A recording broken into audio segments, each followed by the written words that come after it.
Ahoy there, mateys!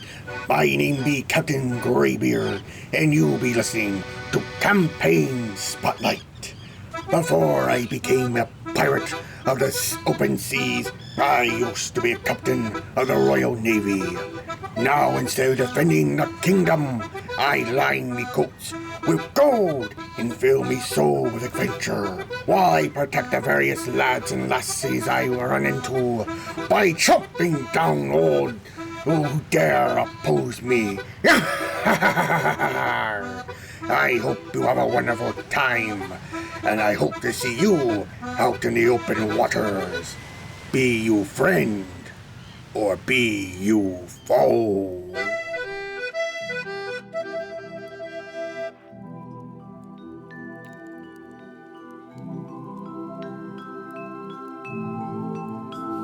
Hey there, beasts and brethren. In this week's Spotlight, we're chatting with Selius of Heartleaf Games about creating a third-party 5e supplement. Let's roll initiative.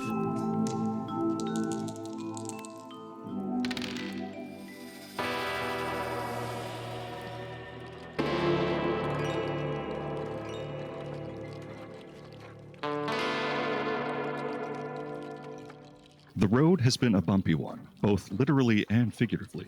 Crates and barrels clatter around you, cargo that was hastily rearranged and secured to make room for you and your companions.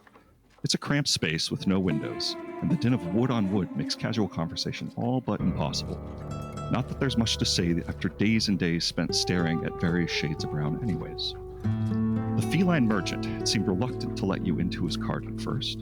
You told him that you were Delvers, but he did not look impressed. Maybe he'd spotted the half-truth. Delver crews usually have their own wagons, and they usually have more scars. Still, a few gold coins speak louder than the best of persuasion attempts. And his destination is yours too, the Litfeld Caravan, the largest collection of adventurers in the Beast World, a veritable town on wheels. Any Delver worth their salt knows it's the best place to start their glorious and perilous career. The problem was finding it, but Delvers need merchants too. It was a good gamble. Somehow, the constant jostling of wheels on dirt roads has become almost soothing.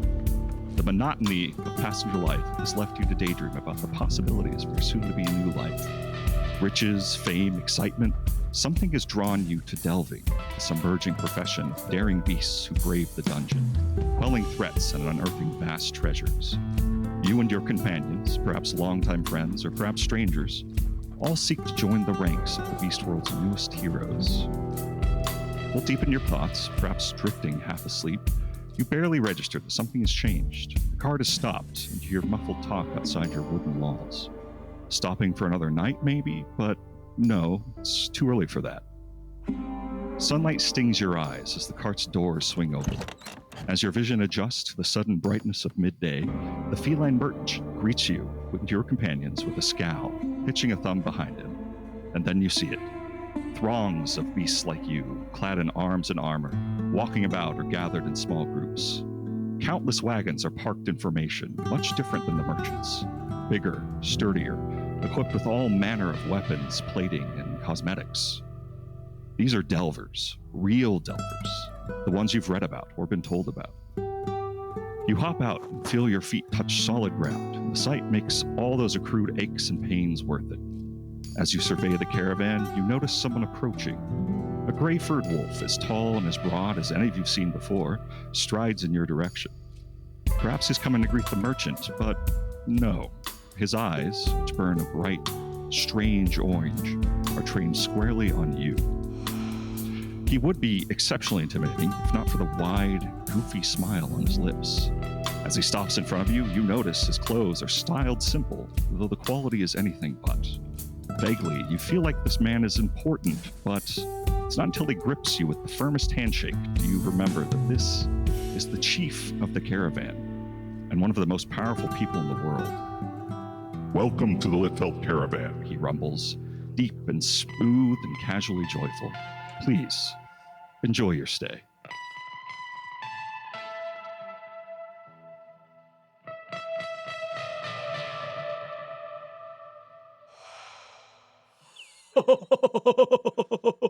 That's incredible. Oh, thank you. That's so much fun. I waited on it for so long. It worked.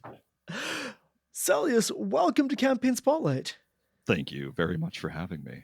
It's do you mind introducing yourself to our listeners? Absolutely. So I go by Selius online, real name Jarrett Denning, but as it goes with most of these things online, we go with our personas. All of our readership knows me as Selius. I sign everything, all of our Kickstarter updates, all of our emails as such. I am the producer, one of the writers, and just all around guys who produces The Delver's Guide to Beast World, a furry focused but sort of broadly scoped TTRPG supplement for D&D 5th edition. That is what we do. Very cool. I guess, do you mind telling us a little bit about your experience with TTRPGs more broadly? Yeah, so I always like to say this one. I got my start playing tabletop on D&D 4th edition back during college. It was my brother, younger brother, who came up to me and said, "We should, hey, you want to just try this thing that I've heard about, but I never actually really understood what it was."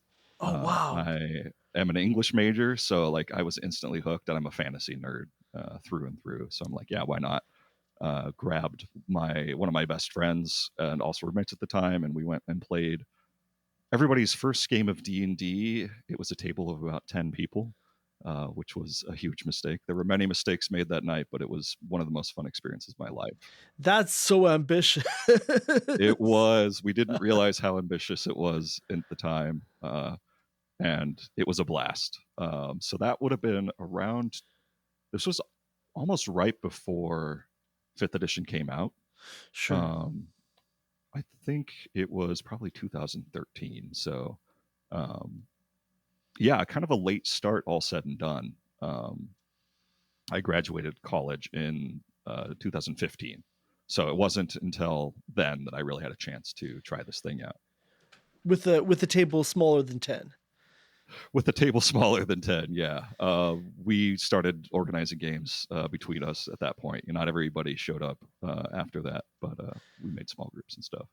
I mean, I can't imagine the logistics of a party that big. But you've mostly played Dungeons and Dragons. Have you played other systems as well? Yeah, so started with 4th edition D&D, actually then joined a bunch of high school buddies to play 3.5, even though 5th edition had already come out by that point. Sure. We then switched to 5th edition, as a lot of people did. I've also played a good deal of Pathfinder, and currently in a Pathfinder 2 campaign. I'm also in a bi-weekly 5th edition game with some friends. That group who played 3.5, we went and tried all kinds of games after that. So Powered by the Apocalypse games, Monsters of the Week, all that kind of stuff. Very cool. But ultimately, you've ended up writing a third-party supplement for D&D 5th edition. Yes, there are a lot of reasons for that. It's the one that I and my fellow writers know the best. We've played it the most, read it the most, and you have to a certain amount of like hubris to write something in a system that you didn't create yourself. And 5th edition was the one that fit like a glove. That makes sense, and also, I feel like 5th edition, because it is so dominant, in TTRPGs, there's a bit of a feedback loop where it's fun to play in a system that does have all these interesting third-party supplements that flesh things out. Absolutely. And so people play in such a system, and so supplements get made for such a system, and we found some quotes from when D&D released their open gaming license, right? When Wizards started to allow this, and explicitly that feedback loop was what they were hoping for, and it feels like they've gotten it. It's funny because they go in waves, right? The OGL, the open gaming license, and the systems rule document allow third-party publishers to do what they do. Right. It gives you the base rules. It gives you everything, all the language, the classes. I think it's one subclass each, almost every spell, tons of monsters. It is what allows the third-party ecosystem to exist. And you see the sort of like cooperative nature that brings. We write for 5th edition, partly because it's the one that can sustain this as like a full-time job.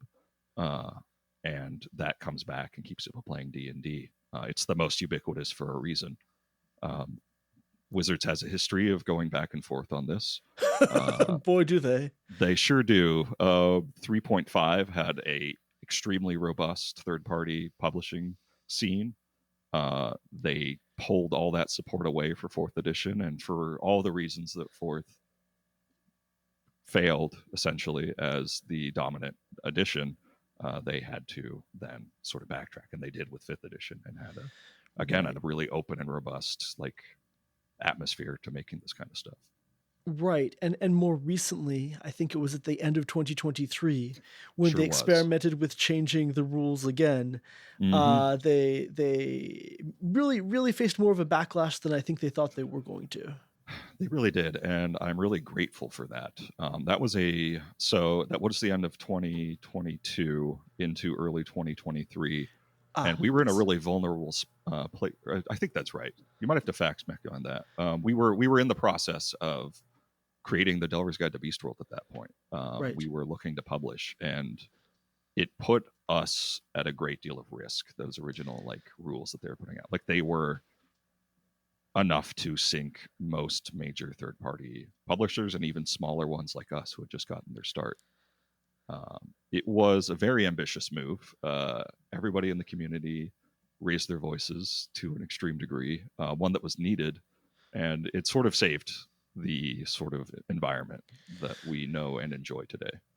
Right. And I think that it is good that the backlash was so loud and so unified, because it's not just that new rules can be restrictive. It is that the risk of future new rules can kind of deter any long-term ambitious development of third-party materials. And you're seeing, even though Wizards was admirably swift in fixing their problem, you're seeing the result of that now. You're seeing major players in the TTRPG scene publishing and releasing their own stuff. Matt Mercer, Matthew Colville, you're starting to see these come out now. Those I don't think would have existed, not at least as they are, if not for that OGL blunder that we saw. Right. People would have just stayed in the ecosystem if they thought that it was going to be stable forever. Yeah, and even the threat of that instability was enough to sort of inspire people to go their own direction, which is perhaps still healthy for the hobby. Right. You're getting different ideas and different voices in the scene. Yeah, it turns out that having the core IP controlled by one very large company, might be too many eggs in one basket. Yeah, and where one person could cause such shockwaves and sort of shake the foundation of our livelihood, essentially. I do give them credit though, because instead of just rescinding their foolish plans that they had at the time, they actually went sort of above and beyond what I was expecting with the 5e rule set. Mm-hmm. Releasing it to Creative Commons is a bold and admirable move, and I am thankful for that. Yeah, I think they really did recognize that that kind of the network effects that they get from being the core rule set that upon which everyone builds. I think they have recognized that now. I'm optimistic that we're in the Creative Commons ecosystem for the long haul. They still need to prove it with the 5th edition revisions. We're still sort of waiting for that to come around. Mm-hmm. I look askance at it a little bit, just waiting. I'm sure they will, but they've proven that not everything is guaranteed these days. So for sure. Yeah, and let's actually talk about the supplement that you've released into this kind of uncertain ecosystem. So first off, I guess when you set out to work on a big ambitious project, and I would call the Delver's Guide to Beastworld a very ambitious, thank you, a very ambitious third-party supplement. I guess what niche did you see that was unfilled among all the third-party supplements that already existed? So the front and center focus that you'll see just looking at the cover of a book is the sort of fantasy furry aspect of the Delver's Guide to Beastworld. We consider ourselves very deep in the furry community, but we also are tangentially part of the TTRPG community. There are some decent options to play animal-based characters from official content, but they're pretty few and far between. And a big focus of a supplement, the biggest selling point, are the number of like new character options, new creation options that you give to people. And we wanted to blow that out to a pretty extreme degree with the number of species that we wrote. Now, it isn't just that we wanted to write a bunch of them. We wanted them to be distinct and unique and fun in their own way, that you don't always see from some of the like Wizards of the Coast official species, such as like the owlkin or like lizard folk and all that. Right. Those don't really feel like they were made to be furry specific options. Yeah, you know, they give you the option, but we want to be like really deliberate in the way we design abilities for those species, not just to make them feel like you have dark vision and you have a bite attack and you can smell good, but to like lean into like more like unique animal aspects of the species that we chose. Yeah. Right, but also still wrapping that in a 5e rule set. Like I think about something like I don't know if you played Iron Claw Squaring the Circle. I have touched it. Okay, then you know they really try to come up with a whole lot more mechanics. Like they make Yes. it really crunchy to capture what feels more like you're playing like an anthro character or a furry character, and it definitely requires a different combat, runs at a different pace. I'll put it that way than 5th edition. Yeah. We are writing for 5th edition. Everything that we write, we balance very specifically against official content. While we write our own setting and our own twist on things, it is extremely important to us that all of our content and our mechanics are balanced to fit right in with anybody's 5e game that they might already be playing. It's a big ask to have somebody come into your own setting, and we do have plenty of people who do that. Right. But D&D at its core is picking and choosing, and if you're the DM, you know, you want to tell the story you want to tell, and what we write, we want to be tools that go with those. I really appreciate that about the design that you have for your character species. I guess, can you give an example of a trait or an action that you feel like you've given to one of the species in the game that is both like distinctly furry to that species, but also really well designed for 5th edition? Let me see here. I might actually have to go grab one of the books real quick just to survey all of that. I'll be right back and do that if that's okay. No problem. Thank you so much. Yeah, 1 second here. Thank you for waiting. I realize I should have had a book here anyways to start. Oh gosh, no problem. Thank you for getting one. Absolutely. So I want to talk about one of my personal favorite species, just generally speaking, otters. So in the Delver's Guide to Beast world, we have sort of main species and subspecies, sort of like you'd expect. You've got your elf, and then you've got your sub-race with elf in D&D. So with them, we call them latines. They are small creatures. We wanted to give them something unique called noodle body, which, because you're small, because you're like a noodly creature, a ferret or an otter, they're notorious for being able to get into places that normally they shouldn't be able to get to. So we let them treat themselves as tiny for the sake of being able to get into places and stay in places. This lets you do a lot of fun, interesting things, not the least of which is, say, having a party member like stow in somebody's backpack. You can have like a surprise moment when you've got your party member, a good friend of mine, and somebody who actually interned here at Arthur a little bit, has a ferret barbarian. So it's just this lovely juxtaposition of small, cute creature who is ready to jump out, fangs and axe bared.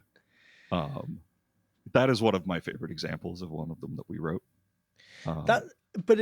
It works nicely, I think, because it is it doesn't invite people to have a whole lot of obsessive like measurement and geometry questions. It's just whatever you would count as tiny in normal D&D, just use that. And when you write for a system, you find all the edges that you can rub up against. But the reason why 5th edition D&D is both popular and fun to write is that it makes those things simple for you. You don't Right. have to stop and deliberate about that kind of thing. You can have fun with it. Your GM can make the call.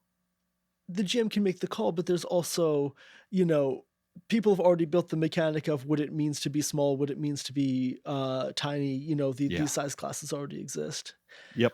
I also appreciate Noodle Body as like a class of animal, because the whole idea of like mystellification, where different types of mammals all independently evolve to that same shape. Yeah.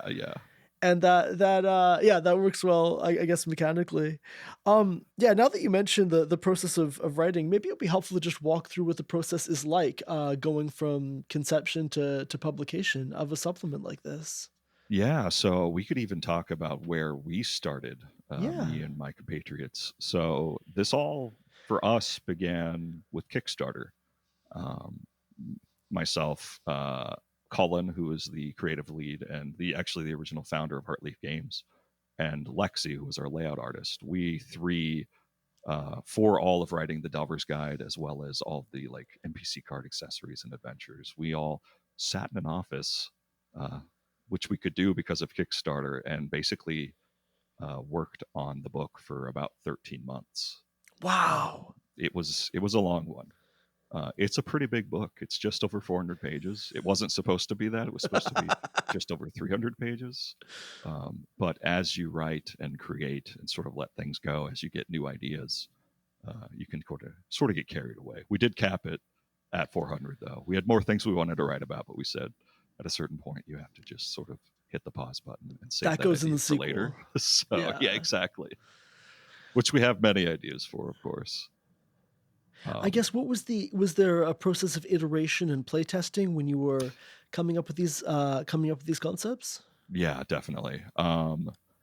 We are confident writers in our like abilities with 5e. We've played enough, we've written enough, but that doesn't mean you can't make mistakes. There's a lot that can go, like you have to be very meticulous sometimes about how you word something. We were very lucky. I mentioned Kickstarter because what that meant is we had been growing a community months and months before we even launched our Kickstarter. We had this idea for moving our setting, the Beast World, into like a more open thing for people to play and that we could write about. And what that meant was after we successfully funded, we had, I think we were about 2,000 people strong in our Discord server by the time we funded the book. And I'm very grateful for that because we had a lot of people willing to play our stuff in advance. We released playtest packets. We organized games for people to play in if they wanted like time slots. We gathered DMs, we gathered players, and we did several months of release something, let people play it. They came in packs that had a number of species, a number of subclasses, and spells, magic items, and then eventually our wagon rules as well. I'm very psyched to talk about the wagon rules later. Yeah. But I guess I'm curious during this playtesting, and first off, it is awesome that Kickstarter did work out so well for building that community. I guess I've heard from other people in publishing that the pressure to have the regular updates and a lot of stuff done beforehand kind of creates a very different publication schedule for Kickstarter because you need to provide those releases. But I guess the flip side is you really do have a playtesting mailing list ready to go. Yeah, and grateful those people. Shout outs to all of them who wanted to play a game. It was sort of a mutual thing because, like I said, we did organize games for people to play and test it out. Purely opt in. There's only so much 3 people in an office in downtown Buffalo can do on their own. As good as we think we are at something, people find a way to break stuff. 3 people who like know each other and get what each other mean, because like you probably can kind of read each other a little bit better than a complete stranger reading your words could. Yeah, well, we're all very close, but we also, it's a stroke of luck that we're able to mesh like we do. I actually moved halfway across the country specifically to make this happen. I'm originally from Lincoln, Nebraska. But I was getting a little tired of my desk job at the time. I have an English degree, but I wasn't really using that at the time.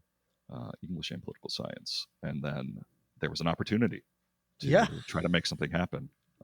And that was late 2021 when I moved out here, and still going at it, still going strong. So Congratulations. thank you very much. From that, I guess from that playtesting process, were there any examples of times where you really did have to iterate a lot to get something right? Yeah. So the wagon rules are their own sort of beast to tackle, because that is, we developed an entire sort of, I wouldn't say new system, but tertiary system for how to run things. But even stuff like how gliding rules work or how falling damage is calculated can throw off like even a simple sort of idea you had for an ability for a species or for a subclass. Our fighter subclass, because we did a subclass for every official D&D class, so 12 total subclasses, and we wanted to strike something a little different, and our fighter is modeled after a WWE fighter. Hell yeah. From the real world. So we talk about wrestling a lot in the office, because of course we do. So we had all kinds of ideas for how you could translate classic moves like a splash or like a pile driver into D&D mechanics. And it turns out if you don't word things right, your characters can just like accidentally knock themselves out just by doing a certain kind of move. So you have to be very aware of some of these things. And even if you know of them, even if you're 95% correct, that 5% of the time being broken is just not acceptable for content that you want to be seen as good as what Wizard of the Coast does. So we had to be very strict and really pay attention to people's like playtesting reports. And I guess, what did those reports look like? Were you giving them kind of limited snippets of the source book and saying, play with this and give us these fields of feedback, or was it more freewheeling? Okay.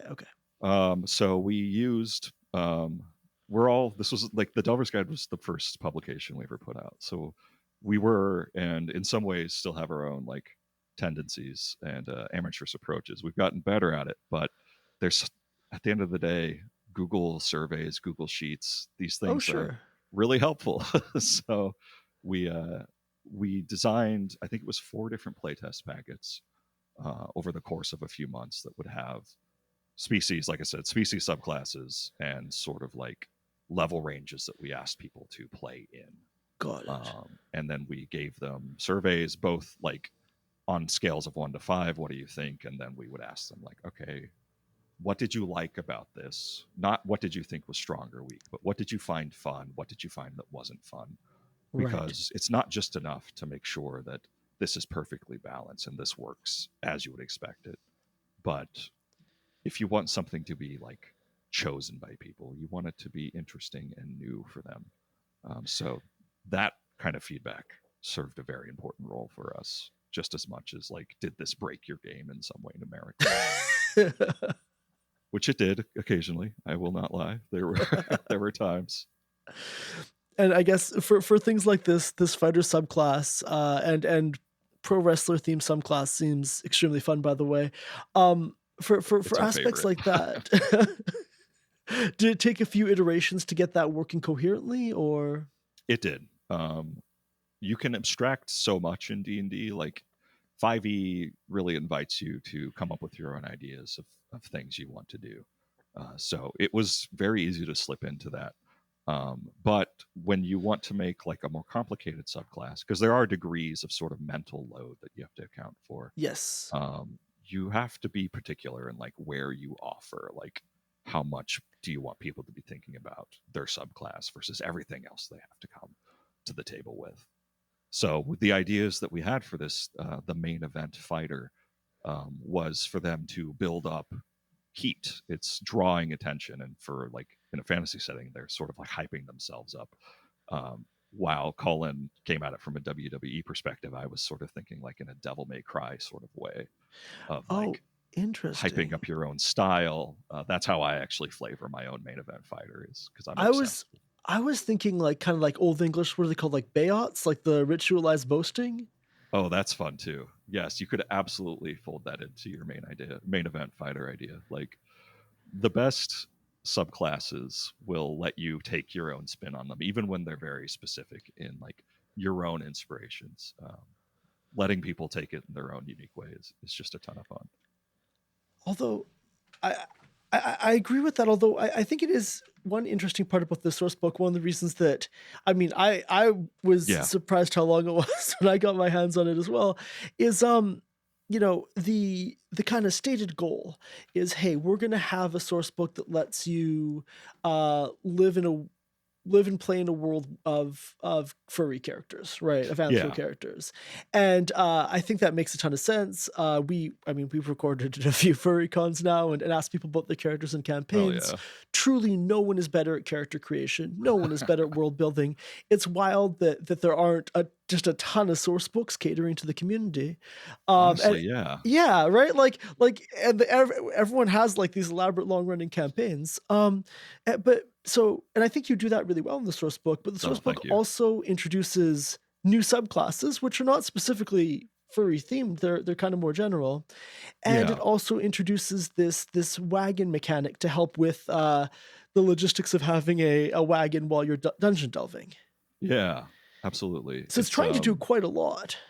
It is. There are sort of many angles that we come up with that too, because while we design mechanically for people to use these things, we want them to, we do put a lot of thought, effort, and everything we do into the setting of the beast world itself. Right. So while we are and want to give as many furry options as we can, we still put a lot of pride and a lot of our own creative drive into writing about the very specific setting that we've come up with. And do you feel that the subclasses you introduce, and so your point is well taken, that the wagon mechanics, for example, those do fit very closely in with the setting.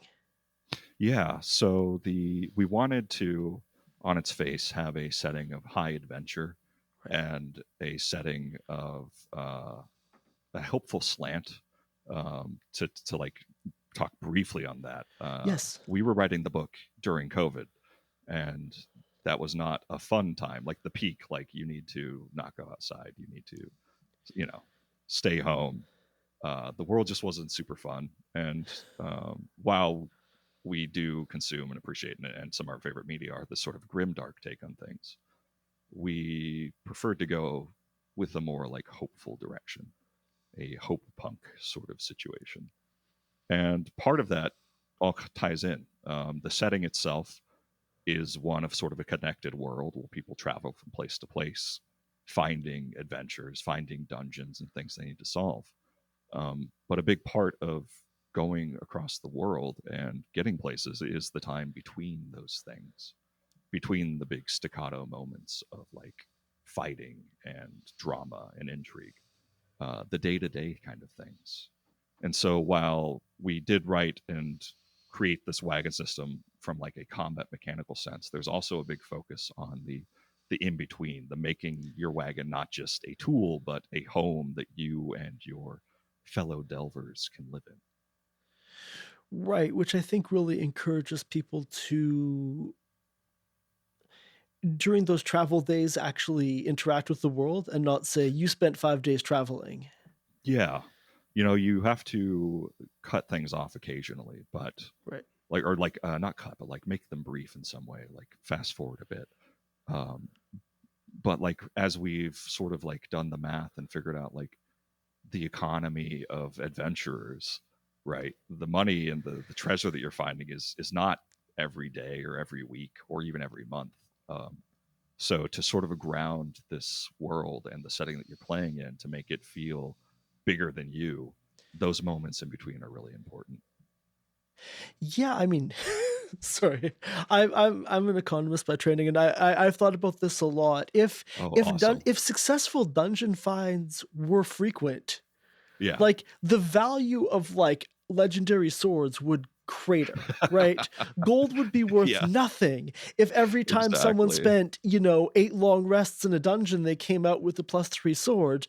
There would be a lot of just stores that sold extra +3 swords at some point. It kind of does have to be, I mean, if you want to have a realistic world, this is why my players don't let me get into this whatsoever, by the way. But This is your place to talk about it, though. So they can't stop you. They're all hitting mute right now until I end this rant. No, that point is really well taken. If you want a world that is realistic and that does feel grounded, there does need to be a high ratio of travel, Yeah. exploration, and discovery to pay off. Exactly. And we even we love tables. We have so many tables throughout the entire book. They're fun. And one of them shows the sort of progression of like, as you're a lower level, there are more lower level dungeons that you might find. And as you grow stronger, assuming you survive or don't retire, there Right. become fewer and fewer delvers, fewer adventurers of that level. And so the time in between adventures, between dungeons, gets longer and longer the higher level you are. It makes both like pacing sense from a storytelling perspective. It makes sense from there, but it also makes sense for a world that is sort of now subsisting on this extra income, this sort of like whole ecosystem and economy of adventuring. Right, and it suggests a long-term arc for the party, not as much as like Yeah. old school D&D, where like the end state of being a fighter was being a warlord, the end state of being a Exactly. cleric was being cult leader. I think for druid it was being in a tournament to be the new best druid in the world. Because they had a limited number of druids who could be of a certain level, so there was a Yes. certain ascension, which is awesome, by the way. I absolutely love that stuff. You're the only I've only one. done it more theoretically than actually playing it, so maybe I'm just enjoying it from the abstract level. From afar, it's really cool. Exactly that. Yeah, I think actually playing in it would be a bit more rough, but I do like the idea that once you're like a sufficiently experienced dungeon delver, there just aren't that many dungeons left that make sense for you to be in. Yeah, and we position delving as like a job. It's a profession.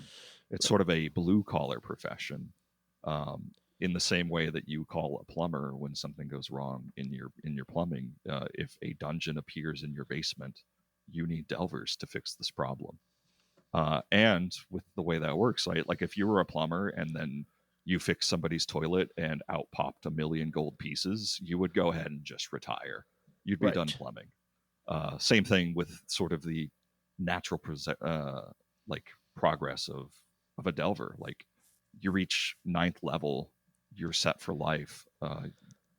If you don't die in a dungeon, you retire. Like that is how we envision a lot of these going. We did a ton of math. We have several whiteboards strewn throughout our office space, and we made use of them all the time to just like figure out the math of how things go. But I mean, this does make a lot of sense. Either you need to live in a world where there's so many artifacts that you actually don't make that much money from finding legendary gemstones, Yeah, or you need to be set for life once you do find them. exactly. And so some people keep delving past, their like the necessity to do so. Right. But it's sort of a natural fall off. The churn of delvers, new delvers, old delvers, them retiring. This makes a lot of sense, and I guess that quest for realism on delving as a career is part of what underpins the wagon system, because It is. I think that like prior to reading this, I thought of like the Acquisitions Incorporated mobile headquarters as like one of my favorites, but I think this is a whole other tier of fleshed out. Yeah, it all comes hand in hand because we did do the math on like how many delvers exist at each level. D&D 5th edition has really nice tiers of play. We constantly think about those in what we're writing and designing. So it sort of laid it out for us. We did our own math on how much money an adventurer should make for every dungeon that they go through. Okay. And as you get higher and stronger, you get more and more gold. There's a nice curve that Wizards of the Coast has made with magic items. So that was the basis that we used for our wagon design. The more money like you're getting, the stronger attachments that you can buy, the higher level that you are. It's one of the things I'm most proud of for all we did. And it's the economy crunching of like, how much money should each person get at any given time? And how can we make our new gold sink? Because in a way, wagons are that. they're a gold sink for players. Well, getting money should be fun, but it's only fun because you can do something with it. And for us, that's the system of wagon creation and leveling up.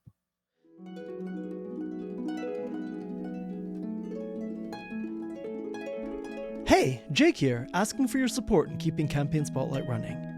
Riley and I started this podcast to showcase the creativity of home TTRPG campaigns. Since then, we've released over 60 episodes, including on-site recordings, historical deep dives, and longer in-depth conversations like this one. We'd love to keep talking with TTRPG creators about their work.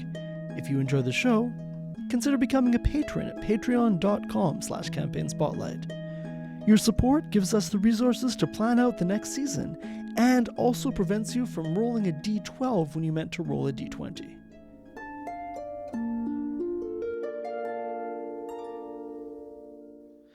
And what was the process like to play test and balance the wagon system?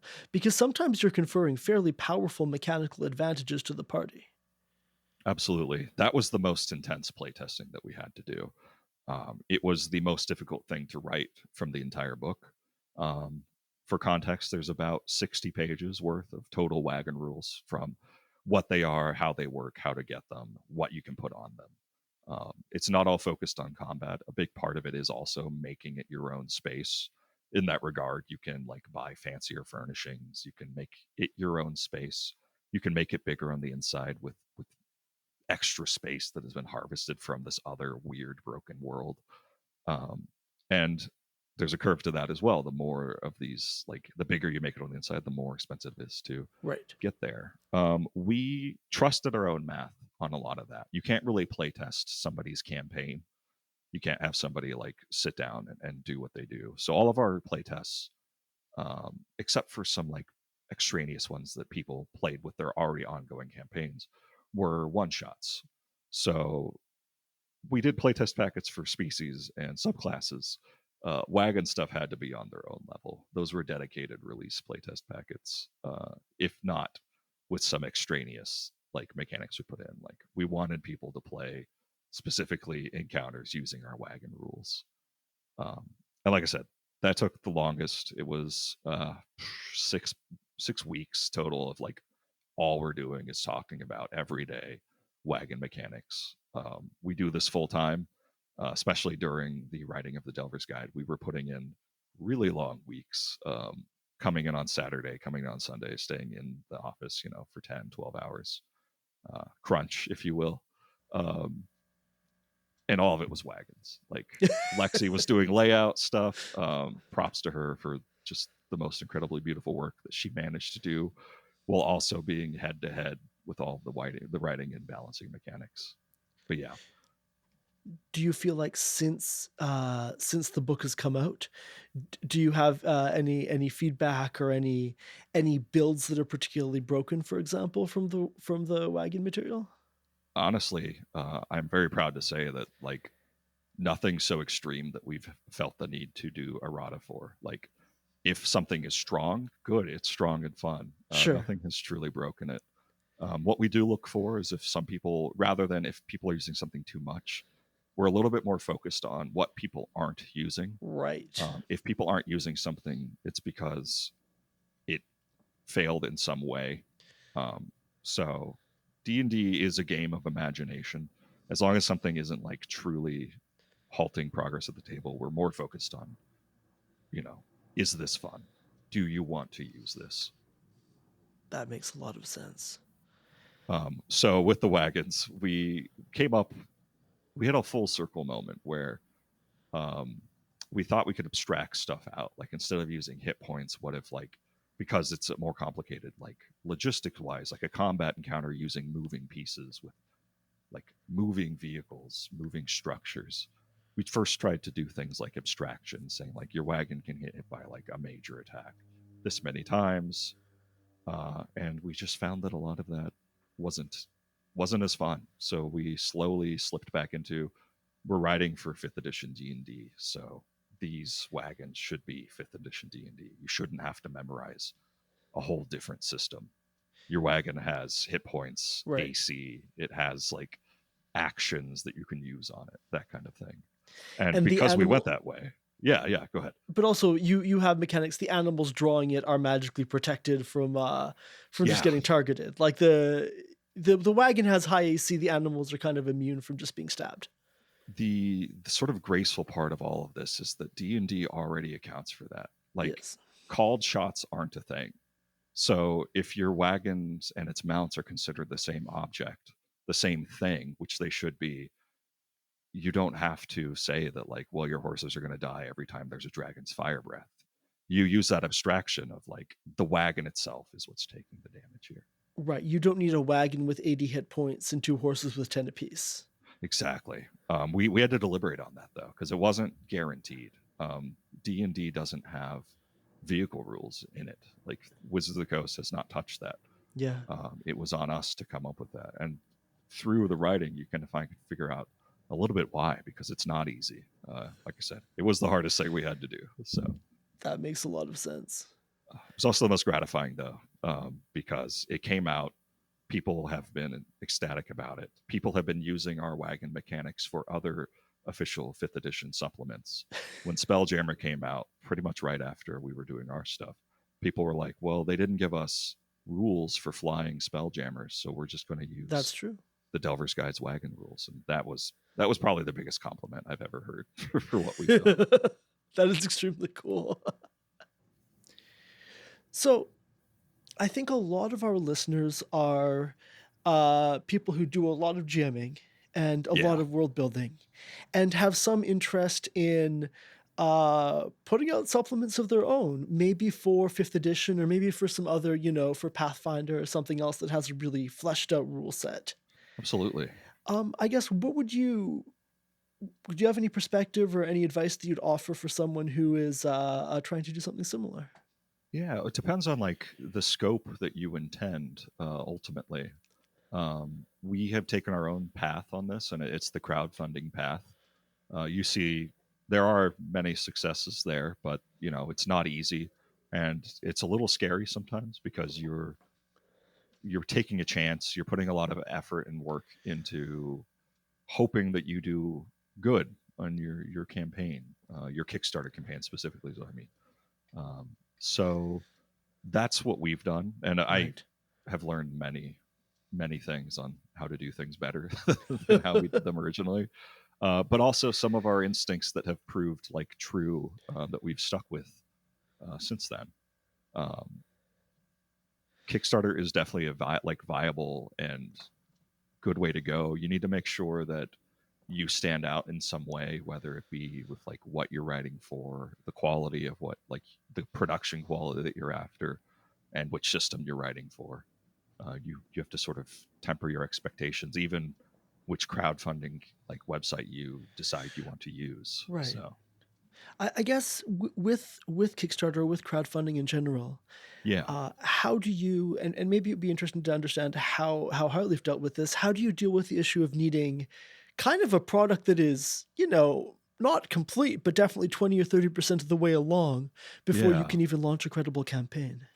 Yeah, you need to prove that you lie a little bit in the way, like, the artistic lie of, you make a mock-up of what your book's cover will look like.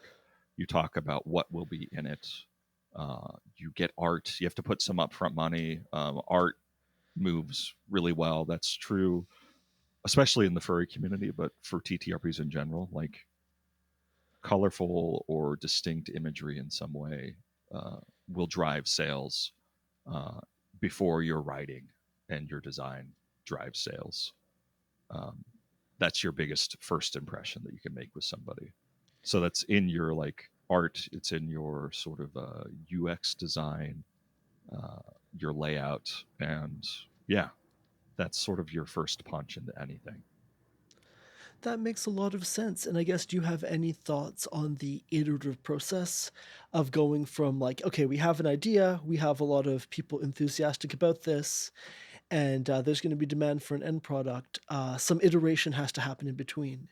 I guess, do you have any thoughts on how to handle that? Let's see here. So try to pin down that aspect of it. You need to know that you have an audience first. Like, If you don't, you need to see if you can grow it in some way. That is easier and easier through these days. Like Discord communities are everywhere. That's how we got the bulk of our that's where we pointed people to go to, specifically through advertising. Advertising is still the true bread and butter way to get people to know that you exist. Um, there are different avenues for that. Our biggest was through Facebook, through Meta, so Facebook, Instagram, those are very efficient, and there's just a lot of people who still use those websites. Interesting. You also need to build your own social media presence in some way, whether that's Twitter or what the new Twitter should be, which is we'll see what happens there. But on Blue Sky, depending on your audience, you might be on Fur Affinity, which is always a pretty good place. There's just a lot of people there who want to see new things. I feel like we're kind of in this era where when you talk about the success of any social media platform right now, yeah, it's 6 months from now, we don't know what the big platform is going not. to be. We can hope, we can dream. We have phased out. We still keep our Twitter mostly because we printed 20,000 business cards that still have a Twitter link on the back of them, and we can't really change anything till then. We are much more focused on Blue Sky at this point. Fair enough. But the number of this is a refrain that you'll see a lot, but the number of people in a certain place affects how effective that's going to be there. So Twitter still has the most people. That's where you're going to have to be a little bit. Fur Affinity is the furry website with the most people. It's the most effective to post there. You see it with Facebook and Instagram still have a really strong presence. So it helps to be where people are, even as far as the system that you're writing for. If you're writing for 5th edition or for Pathfinder 2E, you have a bigger audience than you do if you're writing for somebody else's system or even bringing a new system into it. Absolutely. Although, speaking of writing for D&D or Pathfinder 2E, these are systems that have made the intellectual property law aspect of writing for them very explicit. Yes. Did you feel any need to, I guess, consult with lawyers or anything during the process? So the upside of the way that Wizards of the Coast does it is that they do make it very clear. If you want to use their wording, if you want to write for 5e, you need to adhere to what they have laid out in the OGL. Right. So we did consult with lawyers briefly, but that was more useful for things like contracts and working with other people, because none of us here in the office have a dedicated law degree, but they make it pretty easy to understand what you're allowed and what you aren't allowed to do when you're using Wizards of the Coast's stuff. That makes which sense. Is nice. It's good that that's the case. I took a few classes on internet, IP law and that kind of stuff. It was IP law for English majors kind of thing, and that's interesting. Yeah, it was really nice that they did that at my university. They're here's one graduate level course for you people who definitely won't be going into law. Please know these things and go at it. And that did help a lot. But this is information that you can also find through the magic that is the internet, YouTube, articles, everything. Makes sense. There. So yeah, it's a pretty nice playing field to be in. You have your rules and your walls set up. So. That's honestly surprisingly much rosier than I was expecting the answer to be. We there's a lot that gets, Wizards of the Coast gets talked about a lot because they're the biggest player in town, and they do make decisions that are ill-advised occasionally, but they do genuinely provide this sort of playground that we all get in and enjoy together. So they really have built a coral reef for a lot of different. Yeah, definitely. The OGL fiasco is what called that into question a little bit, because the language was weirder and murkier than what their standards were at the time. But we've talked about how they at least came back on that. And I expect them to have continued doing that, I think.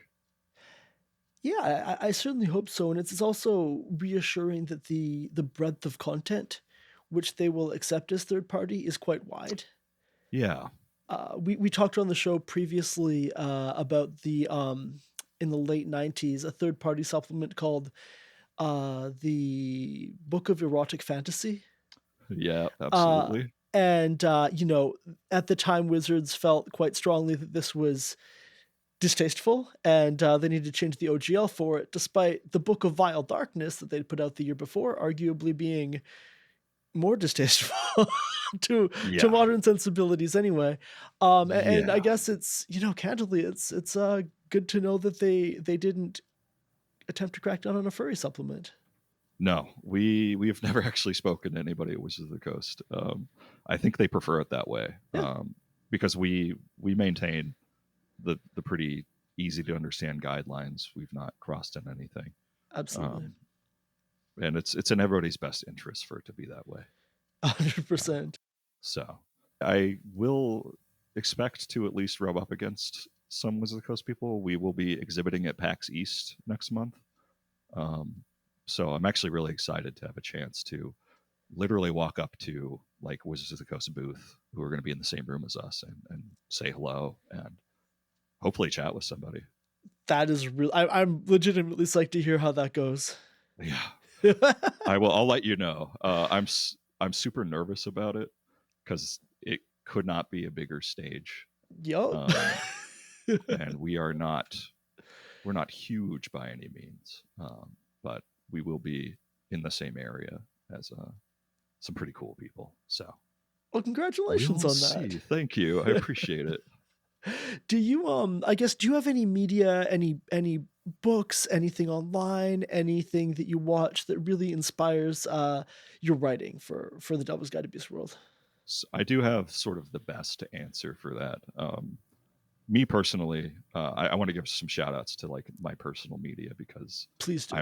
I'm big into Final Fantasy 9 specifically. We talk about a whole lot in the office. Any chance I get to talk about the Golden Sun franchise, I will talk about at any given moment. But weirdly, despite the different genres, the most important piece of like fiction that has helped us write the Delver's Guide is Star Trek, specifically some The Next Generation, but specifically Deep Space Nine. This is sort of like informed a lot of the direction, not just like the episodic nature of things we want to capture or like the interesting sort of stories that unfold there, but also just the general tone and trajectory that Star Trek tends to take us. I guess if you want a hope punk inspiration, you could do worse than Star Trek. Exactly. It was really neat. I wasn't really big into Star Trek until we started getting together and talking with Colin and Lexi and hanging out and just spending night after night watching marathoning Deep Space Nine. And then super fortuitously during all of this, Strange New Worlds started coming out, and it's such a joyful show. It's so perfect. A return to form for what that older Star Trek really meant to us. I'm just thinking now that I might need to subject Riley to a Deep Space Nine marathon at some point. It's so good. You cannot go wrong. I love Deep Space Nine. I mean, it's perfect. Sorry, let's back on topic. Yeah. I sadly cannot justify doing a Star Trek podcast.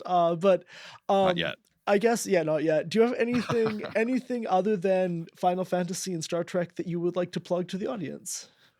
In terms of like other media that has inspired us? Oh no, in terms of projects that you are working on that you would like the audience to check out. Absolutely. So to give you the overview, the Delver's Guide to Beast World is the core of what we do. It is what we've talked about here today. Yeah. It is our setting supplement. It is everything that you want. It's half crunch, species that you can play, subclasses that we want you to enjoy. The modifications to wagons that you can have. Yep. Yeah. Spells, magic items, everything we wanted to write. But half the book is dedicated to the setting half of this, the beast world, its peoples, its places, its economies, what you find there. We wrote it to not just be like, here's where you can go. It's what you can find there in interesting ways. So a big important factor for us is we wanted to write not just a medieval fantasy setting. We wanted to broadened it out a little bit. So it's got a more Renaissance feel, and it highlights cultures from the real world that you might not normally see in traditional fantasy.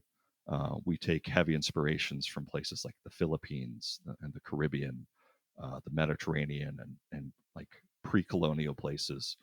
And we actually worked with cultural consultants from around the world to not just make sure that we were doing something correct, but to enhance what we knew, to teach us new things.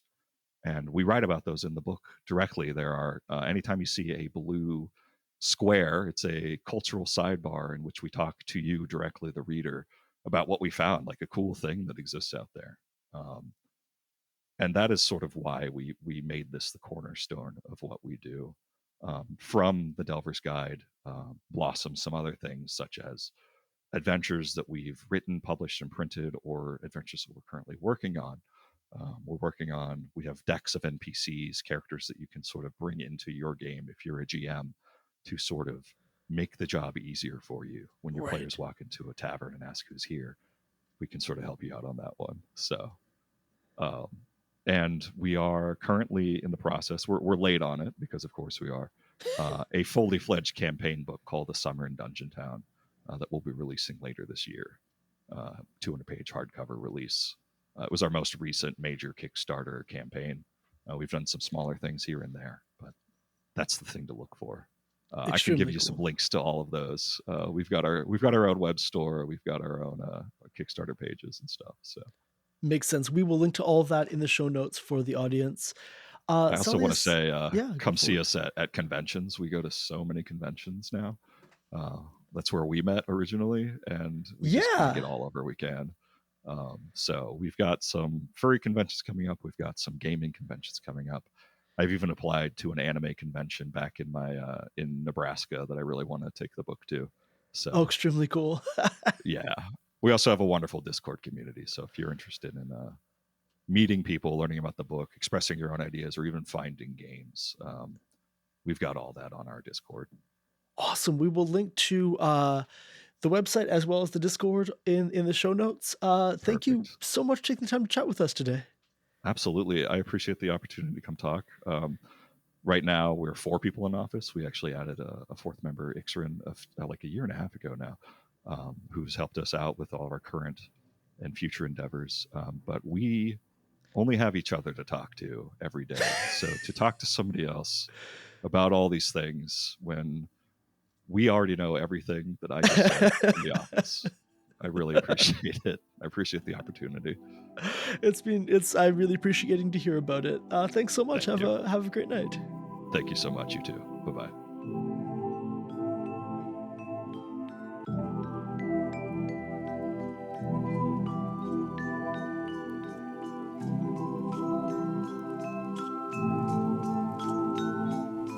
That's all for this week. I'm Dungeon Inspector Jake. And I'm Production Master Riley. If you enjoyed the show, consider subscribing and leaving a review, which helps other people find Campaign Spotlight. If you'd like to support our work, consider going to patreon.com/Campaign Spotlight and becoming a patron. And if you've awoken in the middle of the night with a terrible thirst for blood, maybe try taking iron supplements. For more on the show, including links to all our social media, visit folderfrequencies.com/Campaign Spotlight.